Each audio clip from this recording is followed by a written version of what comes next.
What's going on, everybody? Welcome back to Phones and Drones. Google just dropped Android 14 Developer Preview 2. If you guys remember or follow the channel in our past videos, we did it on the initial 14 drop, and we are back, and we have some new stuff to take a look at today.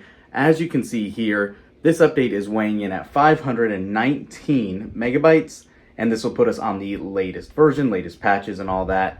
And I am definitely excited to take a look at this developer preview to see everything else that's new. So, for those of you wondering if you missed the other video, yes, this will be upside down cake. That is what Android 14 is going to stand for. Obviously, they've done away from the sweets and treats names. It will purely be known as Android 14, but that is a quick, cool, subtle reference. We'll show you in the settings as well. Let's jump right into it. So jumping right into it, one of the first big things that we touched on the actual first beta is the new option for custom clocks. It is not yet fully integrated, but when you go into your device, long press on the home screen and go under wallpaper and styles, you can now see a new option here called clock settings. We showed you guys some pictures of what to anticipate in our prior video, and it is now closer than ever to being active. So unfortunately, when you click on it, it is still not live. There might be a flag on the back end you guys might be able to jump into to figure out, but I am not able to yet. So just wanted to let you know it is here, it is coming, and hopefully by the third beta, or build I should say, it will be active in here. Now, another cool small visual change is the back motions. When you actually go back, you now have somewhat of a circular arrow. So it's hard to see on a black background. Let me go ahead and jump into a browser. And when you pull back to go back, you can see it's no longer just the arrow pointing. It is now in a circle. Pretty cool. Just again, another little visual aid, but pretty neat nonetheless. Again, it's hard to see on a black background, but yeah, it's there.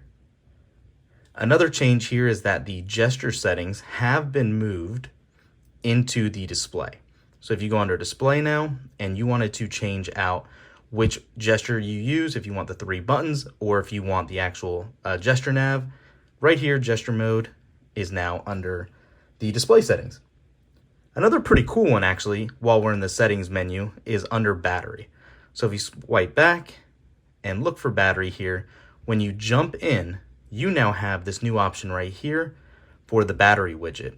It's literally built into the battery settings tab, and it'll show you exactly what it'll look like if you add that to your home screen. So we'll go ahead and do it. And yeah, you can see it pulling up. We don't have our headset or our Pixel Buds Pro set up, so not going to pull it in there yet for all those other details. So we're purely just seeing our Pixel 7 Pro with the estimated life left and our percentage. But yeah, that'll be neat if you guys utilize a Pixel Watch, Pixel Buds Pro. It'll all integrate right here. You do have some other changes in the settings app as well for the security and settings.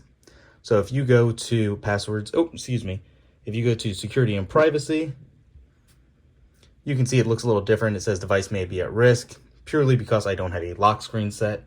Not a big deal for my device since I don't use this as my daily driver, but it is nice to see. It has a little bit of a UI revamp, like I said, but yeah, pretty neat nonetheless. There is rumors of a somewhat iOS-y emoji wallpaper being offered. It's not live yet. There's been some images of it. Michelle has actually found it on XDA. You guys can hop over there and take a look if you'd like.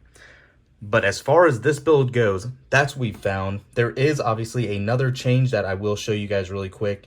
It has to do with the photo picker app. Now, when you go to launch an app and sign in, let me go ahead and get this going. So when you actually launch an app, you should now be greeted with, well, let's just go ahead and skip this. So obviously you get the typical pop-up for notifications will allow, but also when you go to add a photo or something, you'll have to allow access. And what the deal is here, now you can actually select all photos, select photos, or not to allow it at all. So this is big for apps that didn't give you this option prior. Now it is built in, you cannot skip it. So as of Android 14 going forward, you will be able to pick specific photos for security to give access to apps. It's very nice. I'm glad they added that. But yeah, That's it for now, guys. Let me know what you think.